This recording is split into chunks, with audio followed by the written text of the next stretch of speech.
الحمد لله رب العالمين والعاقبة للمتقين والصلاة والسلام على سيد الأنبياء والمرسلين. أما بعد فأعوذ بالله من الشيطان الرجيم. بسم الله الرحمن الرحيم. النبي أولى بالمؤمنين من أنفسهم وأزواجهم أمهاتهم. صدق الله مولانا العظيم وبلغنا رسوله النبي الكريم الأمين. إن الله وملائكته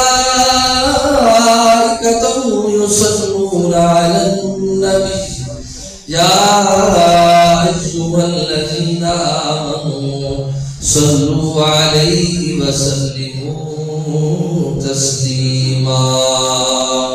الصلاة والسلام عليك يا سيدي يا رسول الله وعلى آلك وأصحابك يا حبيب الله. الصلاة والسلام عليك يا محبوب رب العالمين. الصلاة والسلام عليك يا خاتم النبيين. مولاي صل وسلم دائما ابدا على حبيبك خير الخلق كلهم والحبيب الذي ترجى شفاعته لكل هول من الآباء المفتحم. محمد سيد الكونين والثقلين والفريقين من عرب ومن عجم. يا رب بالمصطفى بلغ مقاصدنا واغفر لنا ما مضى يا واسع الكرم. وأحسن منك لم ترقت عيني وأجمل منك لم تلد النساء. خلقت مبرأ من كل عيب كأنك قد خلقت كما تشاء.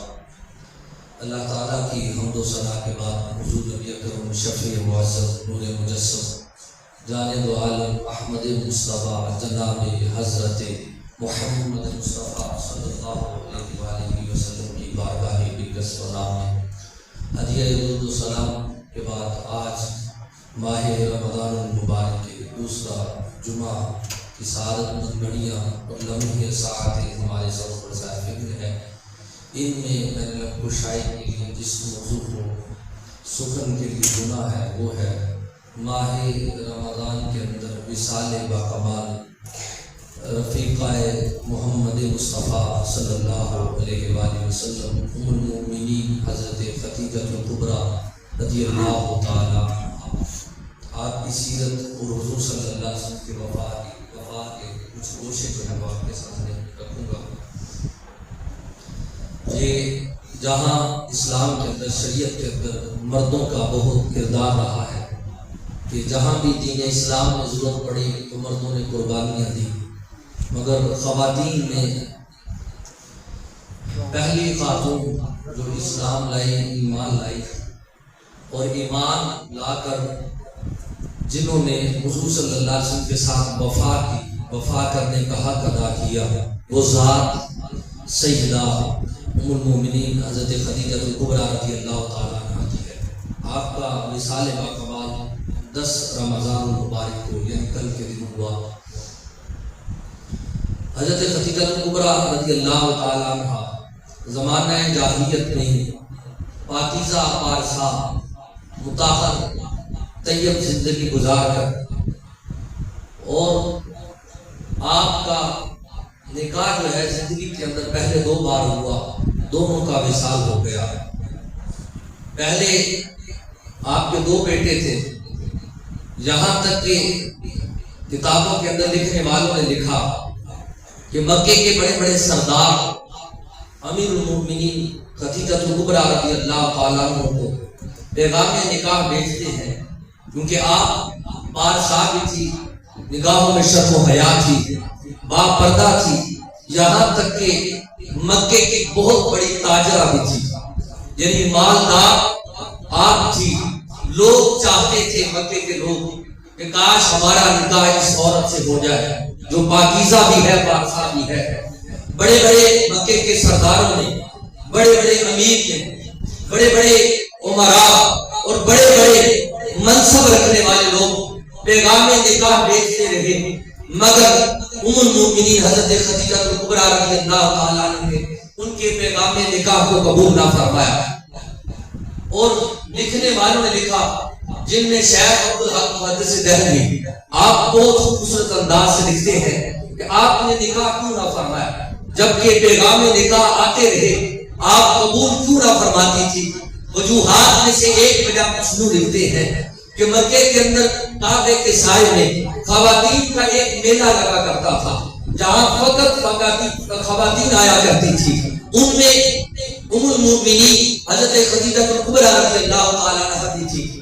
وہ دیکھتی ہے کہ ایک عالم تورات کا علم رکھنے والا، ایک بہت علم والا ان خواتین کے میلے کے اندر شامل ہو کر اعلان کرتا ہے کہ اے خواتین، یہ تمہارا میلہ ہے، مردوں کا داخلہ تو نہیں ہے، مگر میں نے تورات کو پڑھا ہے، میں نے انجیل کو آنکھوں سے گزارا ہے، میرا یہ علم کہتا ہے وہ وقت قریب ہے، آخر زمان نبی صلی اللہ علیہ وسلم کا ظہور ہونے والا ہے. حضرت خدیجہ کبریٰ رضی اللہ تعالیٰ عنہا اسی میلے میں تھی. بس یہ بات کانوں میں پڑی، بڑے بڑے سرداروں کے پیغام آئے، مگر آپ نے پیغام نکاح کو قبول نہ کیا.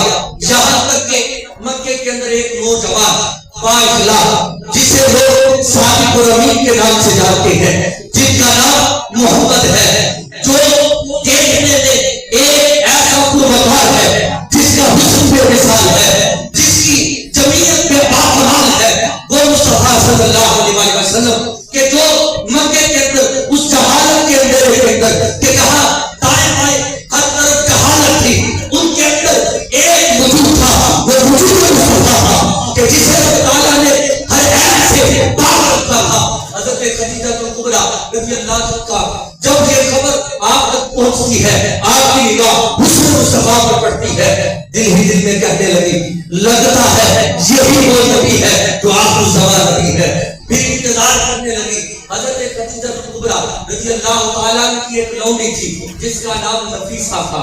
جب بھی تجارت کا معاملہ ہوتا تو آپ مرد سے کلام نہ کیا کرتی، بلکہ وہ نفیسہ لونڈی جو تھی وہ سارے معاملات سر انجام دیتی. اور یہاں تک کہ حضرت خدیجہ کبریٰ رضی اللہ عنہ کے مال کے اندر اتنی برکت تھی کہ جس وقت مکے کے اندر قحط پڑ گیا کہ جب کاروباری جتنے بھی لوگ تھے، مالدار تاجر تھے، سب کو گھاٹا ہوا، اس وقت کے اندر بھی اللہ تبارک و تعالیٰ نے خدیجہ کبریٰ کو 10 گنا منافع عطا فرمایا. مکے کے لوگ بڑے تھے جو یہ چاہتے تھے کہ حضرت خدیجہ کبریٰ رضی اللہ عنہ کا مال ہم لے کر جائیں اور تجارت کریں اور نفع کے مطابق جو بھی طے پایا جائے وہ حصہ ان کو دیا جائے اور ہم بھی حاصل کریں. جب کریم آقا صلی اللہ علیہ وسلم کے بارے میں خبر پہنچتی ہے کہ ایک مکے کا نوجوان ہے، خدیجہ کبریٰ رضی اللہ عنہ کا مال لینے کے لیے بڑے بڑے لوگ بے چین تھے.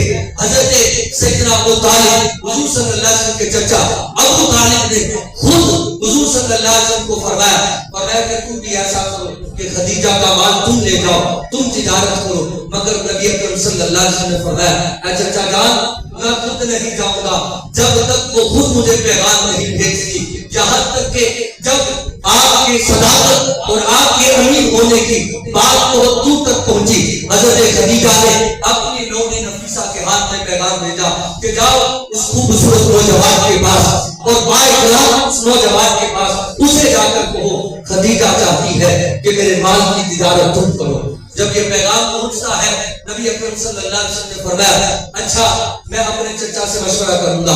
آج تو نوجوان کہتے ہیں نا کہ کیا بغیر بڑوں کے، کیا بغیر بزرگوں کے کیا نکاح ہو سکتا ہے کہ نہیں، جسے ہم نے محبت اور لو میرج کا نام دیا ہے. ارے محمد مصطفیٰ سے بڑھ کر اس کائنات کے اندر کون خود مختار تھا؟ خود مختار یہاں تک کہ دوسروں کو مختاری عطا کرنے والے تھے، مگر حضور نے اس موقع پر بھی فرمایا میں پہلے اپنے چچا سے مشورہ کروں گا. بتا دیا نکاح تو ہو جاتا ہے مگر بڑوں کی برکت اس سے نکل جاتی ہے. وہ جو خاص اللہ تعالیٰ کی رحمتیں بڑوں کی مرضی کے مطابق ہوتی ہے وہ وہاں سے نکال دی جاتی ہے. اب اجازت طلب کرتے ہیں حضرت ابو طالب نے آپ کے چچا نے کہا مجھے اس سے بڑھ کے اور کیا چاہیے کہ خود انہوں نے تمہیں پیغام بھیجا ہے کہ بھتیجے اس وقت حالات بہت نازک ہے، جاؤ مال لے جاؤ۔ حضرت خدیجہ کبریٰ رضی اللہ تعالی عنہا یہ وہ شخصیت تھی جن کے پاس نوکر چاکر تھے، جن کے پاس غلام تھے، جن کے پاس لونیاں تھی۔ حضرت خدیجہ رضی اللہ تعالی عنہا نے ایک غلام جس کا نام میسرہ تھا اسے کہا کہ تم نے محمد اس نوجوان کے ساتھ جانا ہے صلی اللہ علیہ وسلم، تم ان کے ساتھ جاؤ گے مگر خیال رکھنا 3 نصیحتیں میں تمہیں کر رہی ہوں۔ وہ نصیحت یہ ہے کہ تم نے حضور کے ساتھ رہنا ہے، تم نے دیکھنا ہے ان کے کمالات کیا ہیں، یہ چلتے کیسے ہیں، یہ بیٹھتے کیسے ہیں، ان کی چال کیا ہے، ان کی گفتار کیا ہے، یہ ساری چیزیں تم نے نوٹ کرنی ہے۔ دوسرا، تم جس طرح میرے غلام ہو اسی طرح اس کا غلام بن کے رہنا۔ تیسرا فرمایا کہ وہ جیسے بھی مال بیچے، جس طریقے سے بھی مال بیچے، تم نے ان کے معاملات کے اندر دخل نہیں دینا، فقط تم نے ساتھ جانا ہے۔ میسرہ ساتھ گیا، غلام حضرت خدیجہ کبریٰ رضی اللہ تعالی عنہا کا۔ حضور مال تجارت لے کر جب نکلتے ہیں وہاں پہنچتے ہیں، منڈی لگی ہوئی ہے، لوگ قسمیں کھا کھا کے مال بیچ رہے ہیں، کوئی دھات کوئی عزا کی قسم کھا رہا ہے، جھوٹے خدا کی قسمیں کھا کھا کے لوگ مال بیچ رہے ہیں۔ میسرہ غلام کہتا ہے میں نے دیکھا کہ لوگوں نے حضور صلی اللہ علیہ وسلم کے پاس آ کر کہا آپ کی قسم کھا کے کہیں کہ یہ مال ستھرا ہے، مگر حضور نے فرمایا میں قسم نہیں کھاؤں گا کسی کی نہیں، جس کو لینا ہے لے لے، نہیں لینا تو نہ ہے۔ میں قسم نہیں کھاؤں گا، میں قسم کھا کر مال نہیں بیچوں گا۔ بس وہ مال یہاں تک کہ وہ میسرہ کہتا ہے لوگ قسمیں کھا رہے تھے، لوگ مال نہیں دے رہے تھے، مگر حضور نے قسم بھی نہیں کھائی، لوگ پیچھے پیچھے بھاگ رہے تھے۔ حضرت وہ میسرہ کہتا ہے میں نے حضور صلی اللہ علیہ وسلم کے اس تجارت کے سفر کو اپنی آنکھوں سے دیکھا، جب حضور واپس پلٹے جب جا رہے تھے میں نے عجیب منظر دیکھا کہ جہاں جہاں دھوپ تھی، سخت گرمی تھی، مگر رب تعالیٰ کے بادل مصطفیٰ پہ ٹھنڈا سایہ کر رہے تھے۔ اب حضور صلی اللہ علیہ وسلم نے مال بیچا تھا، واپس آئے، میسرہ کہتے ایک مقام میں ہم رکے، وہاں ایک بہت بڑا راہب تھا جو بہت بڑا عالم تھا، قرآن اور انجیل کا علم رکھتا تھا۔ وہ ایک طرف بیٹھا ہوا تھا کہ اتنے میں حضور صلی اللہ علیہ وسلم ایک درخت کے نیچے آرام کرنے لگے۔ وہ اسی وقت بھاگ نکلا، بھاگ کر مجھے آ کر کہا میسرہ یہ ساتھ کس کو لے یہ ساتھ کس کو لے کر آیا ہے؟ میسرہ کہتا ہے میں نے جواب دیا یہ بنو قبیلہ بنو قریش کا ایک با اخلاق فرد ہے۔ پھر اس نے کہا یہ کوئی عام شخص نہیں ہے، یہ کوئی اللہ کا نبی لگتا ہے، یہ کوئی عام شخص نہیں ہے، یہ کوئی اللہ کا نبی لگتا ہے، کیونکہ آخر زمان نبی صلی اللہ علیہ وسلم کے ظہور کا زمانہ آ چکا ہے، یہ کوئی عام شخص نہیں ہے۔ میں ذرا یاد رکھنا ایک وقت آئے گا یہی شخص اعلان نبوت کرے گا۔ میں دعا کرتا ہوں اور اللہ نے مجھے زندگی دی، جب میں مکے کے اندر اعلان نبوت کریں گے میں اس مصطفیٰ کے ہاتھوں پر ان پر ایمان لاؤں گا۔ میں سارا منظر دیکھتا ہے، دیکھنے کے بعد جب واپس آتا ہے خدیجہ کبریٰ رضی اللہ عنہا کی غلام جو نومی تھی نفیسہ پوچھتی ہے بتا مال کتنا بچا؟ حضرت خدیجہ نے کہا مال کو چھوڑ، پہلے بتا راستے میں کیا ہوا تھا، تم نے کیا کچھ دیکھا، تم نے ان کو کیسا پایا، ان کا کردار کیسا تھا، ان کا اخلاق کیسا تھا۔ میسرہ نے سارا منظر بیان کیا، کبھی وہ بیان کرتا تھا میسرہ اے خدیجہ میں نے اپنی آنکھوں سے دیکھا مصطفیٰ جہاں چلتے تھے بادل آسمان پہ سایہ کرتے تھے، مجھ سے خود ایک راہب نے مخاطب ہو کر کہا یہ کوئی عام نہیں ہے، یہ آخر زمان نبی ہے، القریب یہ اعلان نبوت فرمائیں گے۔ میں نے اپنی آنکھوں سے دیکھا ان جیسا نہ ان کا اخلاق دیکھا ہے، نہ بے کردار دیکھا ہے، نہ حسن سے ان کے کمال کا کسی کو دیکھا ہے۔ میسرہ کی باتوں کو سنا حضرت خدیجہ کبریٰ رضی اللہ تعالی عنہا صادق اور امین کا لقب سن کے پہلے ہی حضور پر فریفتہ ہو چکی تھی۔ اب دیکھیے گا وہ مکے کے بڑے بڑے لوگ، بڑے بڑے سردار اب خود کو پیغام بھیجتے تھے کہ اے خدیجہ ہم سے نکاح کر لے، مگر کریم آقا صلی اللہ علیہ وسلم کو پیغام میں نکاح خود حضرت خدیجہ کبریٰ رضی اللہ تعالی عنہا نے بھیجا۔ اپنی لونڈی نفیسہ کو کہا کہ جاؤ یہ میرا پیغام نکاح لے جاؤ، اس نوجوان محمد سے کہو کہ خدیجہ تم سے نکاح کرنا چاہتی ہے۔ مالدار تھی، بہت بڑی تاجرہ تھی، مگر ہوا کچھ یوں جب کریم آقا صلی اللہ علیہ وسلم نے اپنے چچا جان سے مشورہ کیا، جب نکاح ہوتا ہے، لوگیاں ہوتی ہیں، بڑا مال ہے، سارے کا سارا لا کے حضور کے قدموں میں رکھ دیتی ہے۔ فرمایا اے کریم آقا صلی اللہ علیہ وسلم، یہ خدیجہ بھی آپ کی ہے، اس خدیجہ کا مال بھی آپ کا ہے، جو کچھ بھی میرا ہے، یہ لوگیاں، یہ غلام، سارے آپ سے آپ کے ہیں، میرا کچھ بھی نہیں ہے۔ حضرت خدیجہ کبریٰ رضی اللہ عنہا نے حضور کے ساتھ ایسی وفا کی داستان رقم کی کہ آپ کی عمر مبارک اس وقت حضور صلی اللہ علیہ وسلم کی 25 سال تھی۔ حضرت ام المؤمنین خدیجہ کبریٰ رضی اللہ عنہا کی عمر مبارک اس وقت 40 سال تھی۔ دونوں کا نکاح ہوتا ہے، اور کیا آپ کے علم میں ہے سیدہ طیبہ فاطمہ الزہرا جس کے بطن سے پیدا ہوئی، اس ماں کا نام خدیجہ کبریٰ ہے۔ ام کلثوم جس کے بطن سے پیدا ہوئی، اس کا نام خدیجہ کبریٰ ہے۔ وہ ماں کہ جس نے حضور صلی اللہ علیہ وسلم کے نسل سے ایک نہیں بلکہ 6 بچوں کو پیدا کیا، اور جب تک روایات کے اندر لکھا گیا ہے، جب تک حضور کے ساتھ حضرت خدیجہ رضی اللہ تعالیٰ عنہا نہیں، تب تک حضور نے کبھی زندگی میں دوسرا نکاح نہیں فرمایا۔ اس قدر محبت، اس قدر پیار، یہاں تک کہ آپ سیرت کو اٹھائیے، یہاں تک کہ حضور صلی اللہ علیہ وسلم ایک وقت کے اندر 3 4 یہاں تک کہ 11 ازواج کا ذکر ملتا ہے، آپ نے نکاح فرمایا، مگر جب تک سیدہ پاک حضرت خدیجہ کبریٰ رضی اللہ تعالیٰ عنہا حضور کے ساتھ رہی، حضور نے کسی عورت سے نکاح کرنا بھی پسند نہیں کیا۔ اتنی محبت، اتنا پیار حضرت خدیجہ کبریٰ رضی اللہ عنہا نے وہ دن بھی دیکھے کہ وہ شیب ابی طالب کے اندر حضور کا مقصود کیا جا رہا۔ وہ اعلان نبوت کے بعد حضرت خدیجہ کبریٰ رضی اللہ عنہا نے 10 سال حضور کے ساتھ گزارے۔ وہ مکہ مکرمہ کا سخت ترین دور جو حضور صلی اللہ علیہ وسلم پر گزرا، وہ بھی حضرت خدیجہ کبریٰ رضی اللہ عنہا اپنے ساتھ برداشت کرتی رہی، یہاں تک کہ جب حضور صلی اللہ علیہ وسلم کو 3 سال تک شیب ابی طالب کے اندر مسعود کیا گیا، جب میرے اور آپ کے آقا مولا صلی اللہ علیہ وسلم پتے کھا کر گزارا کر رہے تھے، اس وقت میرے اور آپ کے آقا مولا صلی اللہ علیہ وسلم نے امیر المومنین اور ام المومنین حضرت خدیجہ کبریٰ رضی اللہ عنہا کو مخاطب کر کے فرمایا تھا، اے ام المومنین، اے خدیجہ، اگر تو چاہے تو مجھے چھوڑ دے، یہ بلندیاں میرے لیے ہے، یہ سختیاں میرے لیے ہے۔ اس وقت ام المومنین حضرت خدیجہ رضی اللہ تعالیٰ عنہا نے حضور کو مخاطب کر کے فرمایا، میں آپ کا ساتھ نہیں چھوڑوں گی، اگر آپ پتے کھا کر گزارا کریں گے تو خدیجہ بھی پتے کھا کر گزارا کر دیں گے۔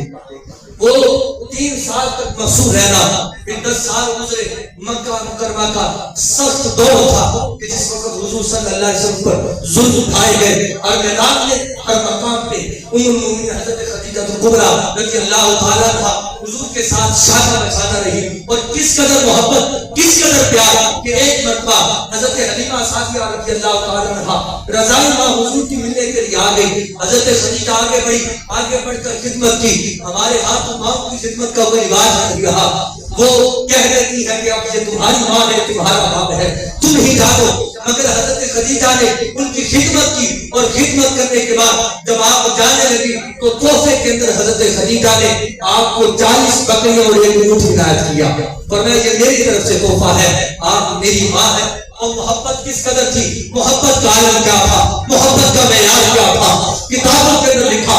ام المومنین عائشہ صدیقہ اس کی راوی ہے، بہت سی روایات موجود ہیں، آپ فرماتی ہے میں نے اکثر دیکھا کہ حضور صلی اللہ علیہ وسلم حضرت خدیجہ کا ذکر فرمایا کرتے تھے، اور یہاں تک کہ حضرت خدیجہ کبریٰ رضی اللہ تعالیٰ عنہا کے وصال کے بعد اما عائشہ صدیقہ فرماتی ہے ایک دن ایک مائی صاحبہ گھر کے اندر داخل ہوتی ہے، میں نے دیکھا حضور تھے، حضور صلی اللہ علیہ وسلم اس سے باتیں کرنے لگے، وہ باتیں ایسے کر رہے تھے جیسے کوئی برسوں کا تعلق ہو یا کوئی برسوں کا کوئی رشتہ ہو۔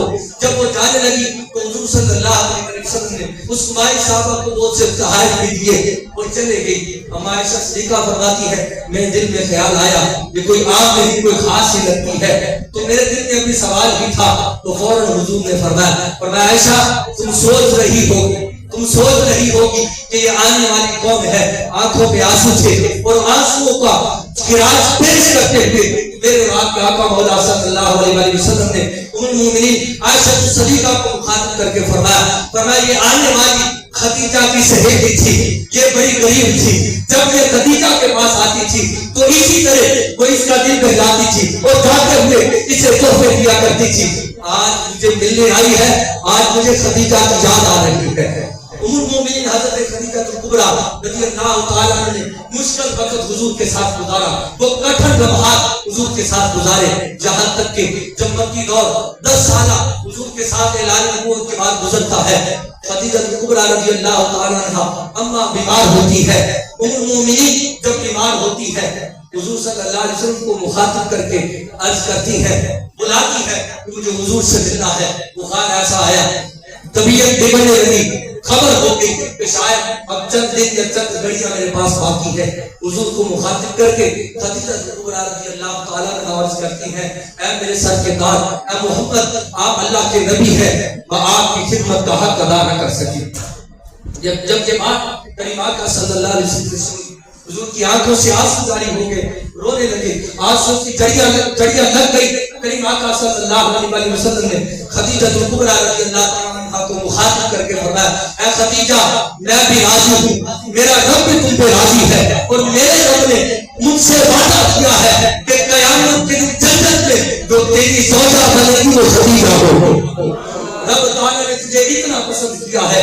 خدیجہ الکبریٰ رضی اللہ تعالیٰ عنہ وہ غلام رکھنے والی، وہ لوگوں سے خدمت کروانے والی، جب حضور کے گھر میں آتی ہے حالت کیا ہوتی ہے. کئی دنوں کے واقعے ہیں شیخ ابی طالب کے اندر حضرت خدیجہ خود بیان کرتی ہے، کئی راتیں ایسی گزری کہ جب ہمیں کھانے کے لیے کچھ میسر نہ آیا، ہم نے اسی طرح راتیں گزاری، اس لیے کہ جب ان کے ہو کر پھر سب کچھ انہی کا ہے. جب مصطفیٰ جیسے راضی ہے خدیجہ بھی ویسے راضی ہے. حضرت خدیجہ الکبریٰ رضی اللہ عنہ کا یوم وصال جب ہو جاتا ہے، اس وقت ابھی جنازے کے احکامات ابھی آئے نہ تھے. کریم آقا صلی اللہ علیہ وسلم نے حضرت خدیجہ الکبریٰ رضی اللہ عنہ کو قبر میں اتارنے سے پہلے حضور پہلے قبر میں خود اترے. جنت المعالی کے اندر حضرت خدیجہ رضی اللہ تعالیٰ عنہ کی قبر مبارک ہے. حضور پہلے قبر میں اترتے ہیں، ہاتھ اٹھا کے دعا کرتے ہیں حضرت خدیجہ کے حق میں، اور پھر کریم آقا صلی اللہ علیہ وسلم قبر سے باہر آتے ہیں. اسی قبر میں حضرت خدیجہ رضی اللہ عنہ کو دفن کیا جاتا ہے. کریم آقا صلی اللہ علیہ وسلم کی یہ رفیقہ، یہ باوفا، یہ خاتون ام المومنین حضرت عائشہ صدیقہ رضی اللہ تعالیٰ عنہ بیان فرماتی ہے. کسی نے سوال کیا، اے ام المومنین، کیا زندگی کے اندر اس جہان میں کسی نے جنت کا پھل کھایا ہے؟ تو پھر حضرت عائشہ نے جواب دیا، ہاں، ایک ذات ہے، وہ ذات خدیجہ الکبریٰ کی ہے کہ مصطفیٰ نے اپنے ہاتھوں سے جنت کے انگور توڑ کر اسے کھلائے ہیں. دنیا کے اندر اس قدر محبت حضرت خدیجہ الکبریٰ رضی اللہ تعالیٰ عنہ کے ساتھ تھا، یہاں تک کہ گھر کے اندر اگر کبھی کوئی سالن بنتا، کوئی اچھا کھانا بنایا جاتا تو حضرت عائشہ صدیقہ فرماتی ہے، حضور فرماتے کہ یہ تھوڑا سا کھانا خدیجہ کی سہیلیوں کے گھر پر پہنچا دو، اس لیے کہ خدیجہ سے مجھے بہت پیار تھا، بہت محبت تھی. حضرت خدیجہ رضی اللہ تعالیٰ عنہ کا ذکر حضور اکثر فرماتے تو عائشہ صدیقہ رضی اللہ تعالیٰ عنہ فرماتی ہے، میرے دل میں ایک دن ویسے ہی خیال آیا، میں سوال تو کروں. میں نے عرض کیا رسول اللہ علیہ وسلم، آپ اکثر خدیجہ کا ذکر کرتے رہتے ہیں، وہ بوڑھی، وہ اتنی عمر کی، اب تو آپ کے پاس جوان جو ہے وہ زوجہ موجود ہے، ازواج موجود ہے، آپ ان کا ذکر نہیں کرتے، مگر ان کا ذکر کیوں کرتے رہتے ہیں؟ حضرت عائشہ صدیقہ رضی اللہ تعالیٰ عنہ فرماتے ہیں، حضور نے کوئی جواب نہ دیا. میں نے سوال کیا، چند ساعتوں کے بعد میں نے اپنے سر کو اٹھایا تو کریم آقا صلی اللہ علیہ وسلم کی آنکھوں میں آنسو تھے اور آنسو کی جھڑیاں لگی ہوئی تھی. انہی الفاظ کے اندر حضور صلی اللہ علیہ وسلم نے فرمایا، عائشہ، آج کے بعد ایسا نہ کہنا، اس لیے کہ جب مکے کے اندر مجھ پر سب سے سخت دور تھا، تم میں سے کوئی نہ تھا، اس وقت جو میرے ساتھ تھی وہ خدیجہ الکبریٰ تھی، وہ خدیجہ تھی، اور میں ان کی وفا کو کیسے بھول سکتا ہوں. حضرت خدیجہ الکبریٰ رضی اللہ عنہ کی یہ شان ہے. قریب آقا صلی اللہ علیہ وسلم کی حدیث مبارکہ ہے، فرمایا جتنی بھی عورتیں ہیں ان عورتوں نے جو سب سے افضل حضور نے ذکر کیا، فرمایا اس پہلی عورت کا نام حضرت خدیجہ ہے، حضرت خدیجہ ہے. پھر اس کے بعد حضور صلی اللہ علیہ وسلم نے فرمایا سیدہ طیبہ فاطمہ الزہرا سلام اللہ علیہا ہے. پھر اس کے بعد فرمایا آسیہ فرعون کی بیوی جو تھی، فرمایا وہ آسیہ ہے. چوتھے نمبر نبوت پہ حضور صلی اللہ علیہ وسلم نے فرمایا مریم بنت عمران رب تعالیٰ کے نزدیک سب سے زیادہ اس کے بعد محبوب ہے. تو فرمایا کہ یہ 4 عورتیں ہیں جو سب سے اعلیٰ اور بلند مقام رکھتی ہے. اور کریم آقا صلی اللہ علیہ وسلم کا ایک واقعہ سنا کے گفتگو کو سمیٹ رہا. اس پر لوگوں نے بڑے اشعار بھی کہے ہیں. حضرت خدیجہ کبریٰ رضی اللہ تعالیٰ عنہا کس قدر خدمت فرماتی تھی کہ ایک مرتبہ حضور صلی اللہ علیہ وسلم کو زیادہ وقت گزر گیا, غار حرا میں تھے, واپس نہ آئے. دل میں خیال آیا کہ میرے سر کا تاج امام الانبیاء اس وقت بھوکے ہیں. گھر میں کھانا تیار کیا. کھانا تیار کرنے کے بعد خود کسی برتن کے اندر باندھتی ہے اور غار حرا کی طرف چلتی ہے. غار حرا کی طرف چلتی ہے. جب غار حرا کے دہانے پر پہنچتی ہے, قریب تھا کہ آپ غار کے اندر داخل ہوتی, جبریل امین حاضر ہوتے ہیں. جبریل امین حاضر ہوتے ہیں, عرض کرتے ہیں یا رسول اللہ صلی اللہ علیہ وسلم رب تعالیٰ کا پیغام ہے, آپ کی زوجہ ام المومنین خدیجہ کبریٰ رضی اللہ تعالیٰ عنہا ابھی غار کے اندر داخل ہونے والی ہے, بس ان کو پیغام دیجیے. وہ پیغام یہ ہے کہ رب بھی اور جبریل امین بھی خدیجہ کبریٰ کو سلام بھیجتا ہے. خدیجہ کبریٰ رضی اللہ تعالیٰ عنہا کو سلام بھیجتا ہے. اس قدر وفا کریم آقا صلی اللہ علیہ وسلم کے ساتھ حضرت خدیجہ رضی اللہ تعالیٰ عنہا نے کی کہ جب مشکل وقت تھا, یہی تو وہ وقت ہوتا ہے کہ جب رفقا کا, جب یاروں کا, جب رشتے داروں کا پتہ چلتا ہے کہ ساتھ کون کھڑا ہے. کریم آقا صلی اللہ علیہ وسلم کی زوجہ نے آپ کے ساتھ تقریباً 25 سال کا عرصہ گزارا. 15 سال اعلان نبوت سے پہلے اور 10 سال اعلان نبوت کے بعد کریم آقا صلی اللہ علیہ وسلم کے ساتھ گزارے. اور حضور صلی اللہ علیہ وسلم نے اپنی زوجہ کو اپنی زندگی کے اندر کبھی بھی نہیں بھلایا, بلکہ ہمیشہ یاد رکھا کرتے تھے. اور ام المومنین عائشہ صدیقہ سے ہم وفا کرتے ہیں, مگر یاد رکھیے گا حضرت خدیجہ کا مرتبہ کس لحاظ سے زیادہ ہے. اگر مرتبے کی بات کی جائے تو مرتبے سب کے اعلیٰ ہے, مگر خدیجہ کا رتبہ اس لیے بھی اعلیٰ ہے کہ مصطفیٰ کی نسل جس کی نسل سے چلی ہے وہ خدیجہ رضی اللہ تعالیٰ عنہا. حضور کی آنکھ جس کی نسل سے چلی ہے, ارے دیکھیے نا وہ جن کی بیٹی فاطمہ ہے, اور وفا کا کیا انداز تھا, طریقہ کار کیا تھا, یہاں تک کہ وہ بیٹے حضرت خدیجہ کے جو آپ کے نکاح سے قبل دوسرے جو آپ کے شوہر تھے ان میں سے تھے, ان کے ساتھ وفا اتنی تھی. ایک کا نام ہند تھا, ایک کا نام حالہ تھا. اس قدر محبت عائشہ صدیقہ رضی اللہ تعالیٰ نے فرماتی ہے, ایک موقع پر مسجد نبی کے شہر میں وہ ملنے کے لیے کہیں آ گئے تو حضور بستر استراحت پر تھے. یہاں تو آ کر ابو بکر بھی نہیں اٹھاتے تھے کہ حضور آرام کر رہے ہیں, حضور آرام فرما ہے. فرماتی ہے میں نے خود دیکھا, اچانک سے حضور اٹھے اور باہر حجرے کی طرف جانے لگے, مسجد نبی کی جانب. میں نے پوچھا حضور کیا ہوا, آپ اتنی جلدی کیوں اٹھے؟ فرمانے لگے فرمایا میرا بیٹا حالہ آ گیا, کیونکہ خدیجہ کا بیٹا تھا. اس قدر محبت, اس قدر وفا کہ فوراً آپ بھاگتے ہوئے باہر نکلے. اور کسی نے حالہ سے کہا, کسی نے ہند سے کہا ارے تیرے پاس کیا ہے, اسلام ہے. کسی کافر نے کہا, کسی نے تانا دے دیا کہ تمہارے پاس ہے کیا, وہ تمہاری ماں تھی جو گزر گئی, جو حضور کے ساتھ تھی, تم نبی کا کلمہ پڑھتے ہو. تو اس وقت ہند نے اور حالہ نے جواب دیا تھا ہمیں اس پر فخر کیوں نہ ہو جس کا باپ محمد ہو, ہمیں اس پر فخر کیوں نہ ہو جس کی بہن فاطمہ ہو, ہمیں اس کے اوپر فخر کیوں نہ ہو کہ جس کے جو بھائی ہیں وہ حسن حسین ہو. کیونکہ ناز تھا کہ مصطفیٰ ہند اور حالہ سے محبت کرتے تھے. وہ جو اعلیٰ حضرت عجیب البرکت مجدد مولانا ارشاد رضا خان نے حسن مصطفیٰ کا جو نقشہ پیش کیا ہے, جو پیر مہر شاہ رحمت اللہ علیہ حسن مصطفیٰ کو بیان کرتے ہیں, اس کو بیان کرنے میں جو پہلا ہاتھ تھا وہ حضرت حالہ رضی اللہ تعالیٰ عنہ کا تھا. وہ آپ کے بیٹے تھے, اگرچہ وہ سگے نہ تھے, مگر حضور صلی اللہ علیہ وسلم سبوں کی طرح ان سے محبت کرتے تھے. اللہ تبارک و تعالیٰ ہم سب کو تمام امہات المؤمنین النبی اولا بالمؤمنین من انفسهم وازواجهم امہاتهم, فرمایا کہ جو نبی کی ازواج ہے کہ تم سب مومنین کی مائیں ہیں, تم سب مومنین کی مائیں ہیں. اللہ تبارک و تعالیٰ ان سب کی قدر کرنے اور ان کی عزت اور عظمت کو سمجھنے کی توفیق عطا فرمائے.